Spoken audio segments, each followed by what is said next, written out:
Raids are one of the most defining factors of every single version of World of Warcraft that's ever existed. Whatever the expansion, there has to be some, usually world-ending threat that we, as adventurers, have to go and deal with. And ever since the dawn of WoW, raids have been a cornerstone of the end game, and something that players would gradually work towards. Many of these raids have contained bosses that people still talk about to this day, whether they progressed them originally, or maybe you got to revisit them on classic servers more recently.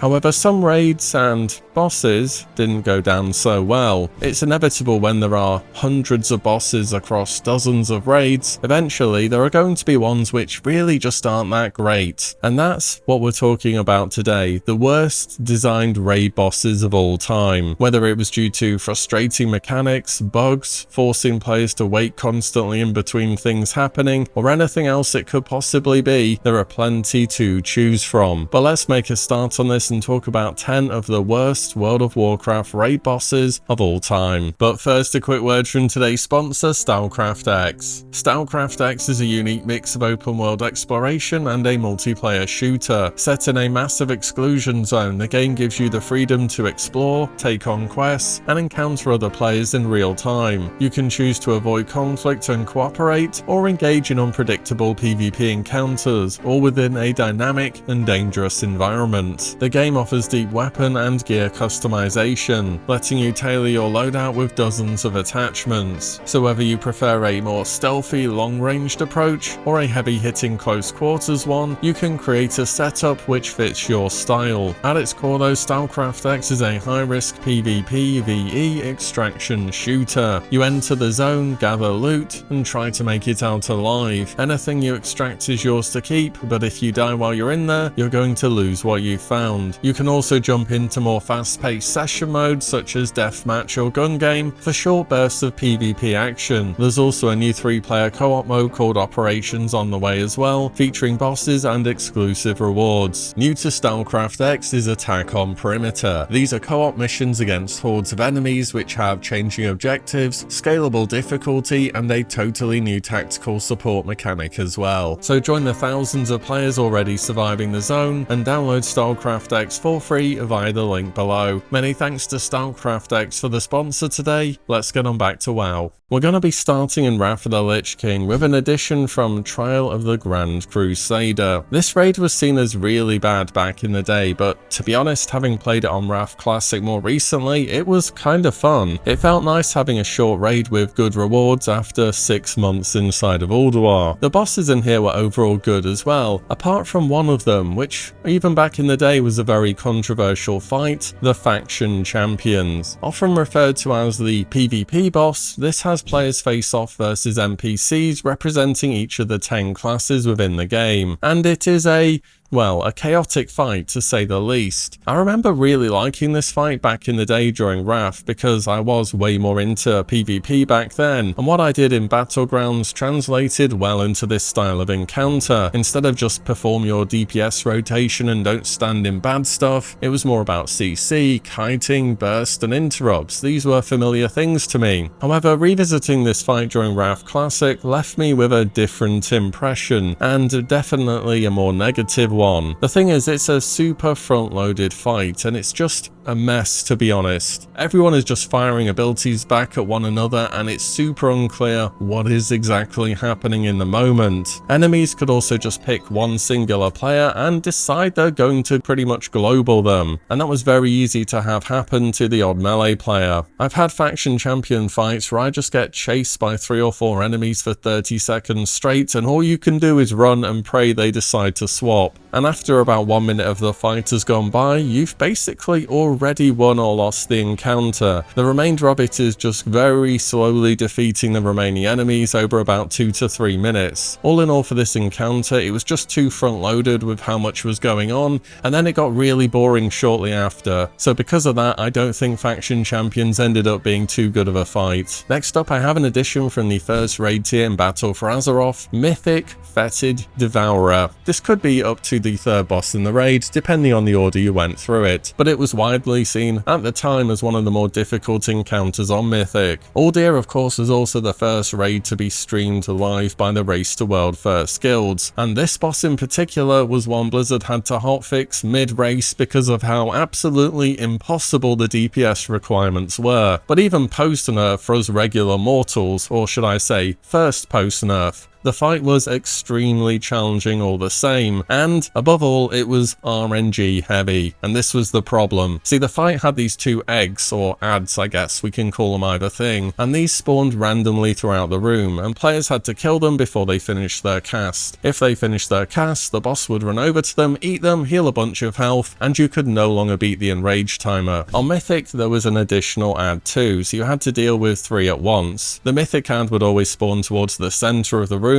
so you always had a good idea where it would be, but the 2 regular ads could randomly spawn on opposite sides of the room, or just right next to one another. So depending on your luck with RNG on the ads, this fight could be really easy, or just literally impossible to hit the DPS check. Also, it was highly melee unfriendly due to the amount of movement that was needed, and the fact there was a debuff you could easily spread between players. The health on the ads was nerfed a further 2 times throughout Mythic progression to make this fight easier, but for many raids, and myself included here, if the boss decided to spawn ads across the room from one another, you just have to reset the boss, go again, and hope you got lucky next time. Overall, it was just such a frustrating boss to do. It was a difficult DPS check to hit, and the RNG made it unbearable. Next up, we're heading back to Wrath of the Lich King for another complete miss of a boss for me in Malagos in the Eye of Eternity. This is a single boss encounter miles away from the rest of tier 7. I mean, you could use the wormhole generator to get there, but still, it was kind of out of the way. It's an epic idea for a boss though, the aspect of magic, but it felt like so much more could have been done with this character than this rather forgettable small raid. There was a cool boss arena too, with you floating inside of space, but the fight itself just wasn't very good. Malagos is the aspect of magic, one of the most powerful beings on Azeroth. What does he do in phase 1? He just kind of melees the tank a bit, occasionally does a breath. In phase 2, he calls in a bunch of dudes on flying discs while he just, I don't know, melees the tank a bit more. In phase 3, he finally destroys the platform, actually, you know, doing some magic. That's pretty cool.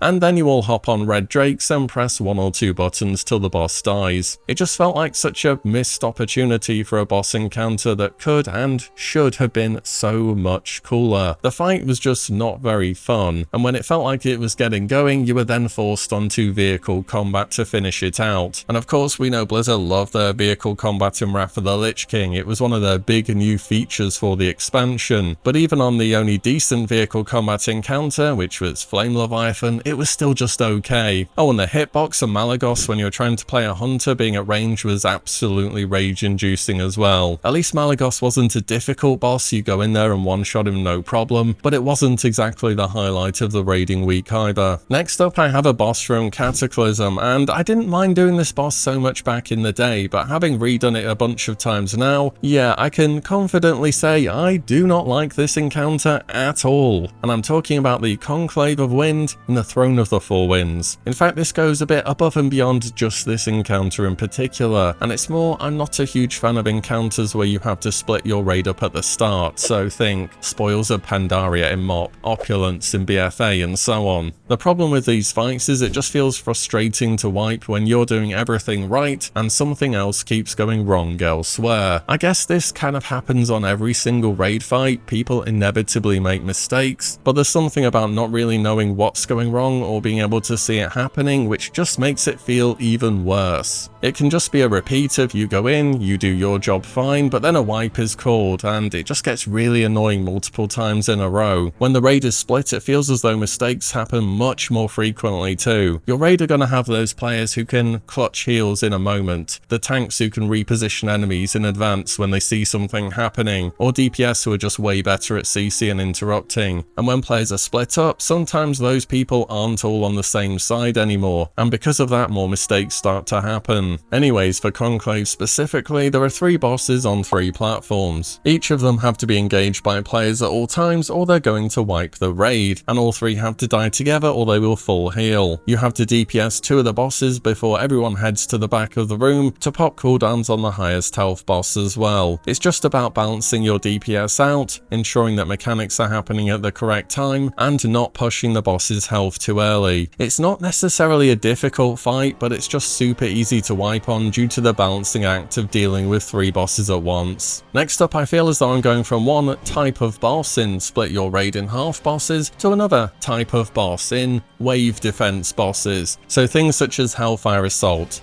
ENR, and, well, to be fair, the majority of the bosses in Mount Hyjal, if you wipe on the bosses, you have to do the trash waves again. Anyways, for this one, I'm picking the first boss inside of Hellfire Citadel, the Hellfire Assault. The idea here is that you're turning the weapons of the Iron Horde against them to blast open the gate and gain entry to the Citadel. Sounds pretty amazing in theory, not as cool in reality. Here really it's just about dealing with constant adds, picking up ammo, taking them to the cannons, firing the cannons, repeating, and if the adds kill a cannon, it's a wipe. The fight could go on for a while too, with constant waves of enemies spawning that had to be dealt with according to a priority list, and it was pretty easy to lose people on Mythic mode due to all the random damage going out, which could easily snowball the fight out of control. Overall, I think the biggest thing for wave control fights is they don't feel quite as satisfying as having some kind of central boss that you're dealing with. On top of that, Blizzard left this fight in a practically unsoloable state for years, so you were gate-kept out of the rest of the raid due to being unable to protect the cannons from all the adds that spawned in, which is like adding insult to injury on this encounter. Next, we're heading all the way back to Vanilla. Now, to be honest, a lot of the bosses in Vanilla aren't exactly the most interesting encounters out there. People mean that mobs in Mythic Plus have more mechanics than your average classic raid boss, and, you know, sometimes they're right about that. Despite this, a ton of Vanilla bosses may not be the most interesting, but it was just a different time, and they're often fine for what they were. But there is one Vanilla encounter in particular which I know I'm not a huge fan of, and it's one of the optional bosses in AQ40, Viscidus. You know, back when AQ40 released in Classic again, Viscidus was the least killed boss within the raid. Way more people had done Cthulhu than this. You see, the boss has a unique mechanic to it in order to be defeated. First, enough frost-based attacks have to hit the boss to freeze it. There are some interesting ways to do this other than just be a mage and press Frostbolt. You can help out as a melee by going to farm weapons like the Cold Rage Dagger from Razorfen Downs, or go get yourself a Frost Swan such as Captain Rackmore's Tiller from that one quest in Desolus, where you have to farm keys with the terrible drop rates. Anyways, after you do enough frost attacks, the boss will freeze, and then you have to hit it with enough melee attacks to shatter it into small blobs. You can actually kill these blobs for real, and you have to defeat enough of them before the boss reforms at the center of the room. And if you fail to kill enough of them, the boss gets back up, and you start the whole freeze the boss process once again. Whilst you are freezing the boss too, it's spamming a poison bolt volley on the whole raid, which does a lot of damage. So really, you're just trying to do some kind of frost damage to the boss, or you're dispelling. Also, this is way easier to deal with on the Horde because Poison Cleansing Totem dispels your entire party every few seconds. It's kind of overpowered here. There is some intrigue here with a unique mechanic, but ultimately it's just not that fun to deal with. This fight can also go wrong really easily because of the ramping damage from Poison Bolt Volley and the risk of the boss reforming. And if you wipe, well, you never really want to do the run back when it comes to AQ40, do you? Next will be a trip to our current classic expansion in Mists of Pandaria for the end boss of the Terrace of Endless Spring, the Shah of Fear. There's something about Blizzard during this Cataclysm to Mists of Pandaria era of the game where they had an absolute obsession that end bosses should be extremely long fights. Think stuff like Ragnaros, Garrosh, or of course the king of bosses that go on for way too long, the Shah of Fear. Put it like this, Alayshan Heroic 25, the final boss from the next raid tier, okay, if we're not counting Raden that is, had 1.75 billion health total. Shah of Fear has 1.6 billion baseline, but when you get into 50%, he transitions to his heroic phase and heals back up to 66%. So originally in MOP, we're talking a health bar of about 1.85 billion on this boss. And this isn't just a pure single target hit the boss for the whole fight either. There are intermissions where players have to fly over to platforms to deal with some adds, and there are constant adds that have to be managed managed in the final phase of the fight as well. The last phase is also a balancing act of making sure the ads are dealt with correctly by passing a buff around from player to player to clear a debuff from them. The world first of this fight from Method was over a 20-minute encounter, with plenty of wipes as things got out of control during those final few percentages. And I don't know about you, but this sounds terrible to have to reprogress that much of a boss fight before you could actually get to the bit you are finding difficult again. Even doing Ragnaros 25 heroic during Firelands on Kata Classic, it was 8 to 10 minutes of playing perfectly and having no one die to have another shot at the final phase and to improve on that. All in all, these boss fights that just last this long aren't fun to me, and it feels boring to go through the motions for such a long period of time again before seeing the part that's difficult. So really, just because of how unreasonably long this fight was, Shah of Fear deserves a place in this video. Next is an addition from the Cataclysm expansion. So the whole expansion had been building up to the inevitable fight versus Deathwing, similar to how Wrath had been building up to the inevitable encounter with the Lich King, but this time around it didn't go so well when it came to the actual fight, or fights, should I say. The pick for the number 3 spot though is the Spine of Deathwing. After parachuting down onto Deathwing's back, the idea was to use ads from the fight to blow the scales off of his back one by one. This would eventually make him weak enough to blast him out of the sky, and then he could go on to the Madness of Deathwing encounter. In practice though, this fight just felt a bit off. You know, it sounded cool on paper as a 2-part fight where Deathwing is so large that he couldn't be fought normally, and he had to be taken on in this way instead. It's especially interesting because in 11.2 on retail at the moment, they're working on the largest raid boss ever, Void Lord Dimensius, the same one we beat during that one quest in TBC over in Neverstorm, by the way. And I just wonder if people will say they felt as though they didn't fight Dimensius due to his size as they did with Deathwing. Just a thought though. Anyway, Spine had several annoyances. First of course was roll. If Deathwing detected too many players on one side, he would roll, which would insta-kill everything on his back unless you were being held in place by a mechanic, and this would have to be performed on purpose to clear ads at certain points in the fight, but it could be frustrating to deal with. Second is that building up the large ad and then causing it to explode would temporarily expose an armor piece, which you then had to DPS down before it sealed itself again. This meant you had several burst windows where you needed extremely high on-demand DPS classes throughout the fight, and even if you just missed the DPS check by a little bit, you go and have to repeat the whole process again to expose the armor piece. Third is that the Spine of Deathwing is arguably more difficult of a fight when compared to the last boss, the Madness of Deathwing, and when you're just riding around on the boss's back killing ads, it doesn't really give you the impression of taking on the big final boss of the expansion. All in all, a huge final payoff 2-part encounter of Cataclysm just didn't quite hit the mark, and a penultimate fight akin to a chiropractic session didn't leave the best memories inside of players' minds. Next we're up to the top 2, so you know we're going into some highly questionable boss territory here. Here we have a boss which is the most recent out of anyone in the video so far as well, Stone Legion Generals Mythic. I think for most of us, if we saw this boss fight on Mythic, it would have been from when the Race to World First guilds were struggling with an enormous amount of wipes on this encounter. The first issues were bugs which could lead to the Wicked Blade mechanic that was supposed to bounce between 3 different players and not doing that. Instead it would just hit a singular player multiple times, which was instant death for that unfortunate individual. But the real issue on this encounter was the fact that the boss had spell queuing issues. Now chances are you've never had to deal with a boss where spell queuing actually meaningfully changed the encounter, and believe me, you don't want to. In fact, the only one I can think of where this happened during classic expansions is on Iron Council during Ulduar, if you did that on hard mode that is. So spell queuing simply means the boss wants to cast abilities in a certain order, but depending on several factors such as health percentage, phase changes, time between last ability cast and more, they can desync and start to cast their abilities in a different order, faster,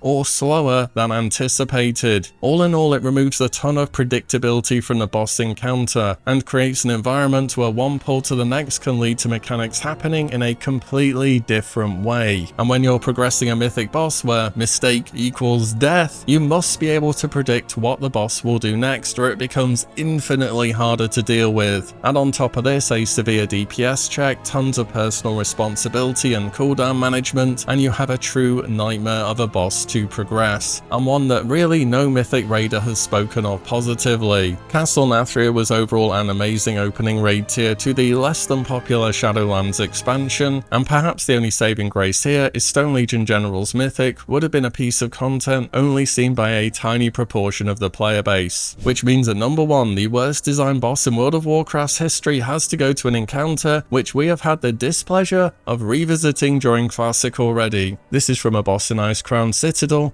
and is without a doubt the least fun I've ever had on any boss ever. Sindragosa 25 Heroic. First up, Cindy is a boss towards the end of the raid, meaning on your first kill it's actually quite challenging, and it's also fairly long at around 10 minutes or so for your first kill. Saying that, the boss feels longer than it needs to be, because outside of the last phase, which starts at 35%, the rest of the fight is pretty much free, and it's really difficult to wipe unless you do something super wrong. The problems on this fight were that it features several mechanics where you just had to stop DPS. Melee would get stacks from hitting the boss, including hunters. These weren't so bad because they had a short duration, but you did just have to stop attacking occasionally so they would drop off. For casters, however, the boss could just decide that you're not going to be playing the game. So there was a debuff called Unchained Magic that lasts 30 seconds. When you cast with this debuff, you gain stacks of a new debuff called Instability that lasts 5 seconds. The more you cast, the more stacks you get. And when Instability wore off, you do damage in a massive AoE zone around yourself. So when you got the Unchained Magic debuff, you had to spread out, and then maybe you could cast 2 or 3 spells before needing to let the debuff drop off again. This was unless the boss was forcing you to group up, which it did do for several mechanics. So then the optimal thing to do with Unchained Magic was nothing.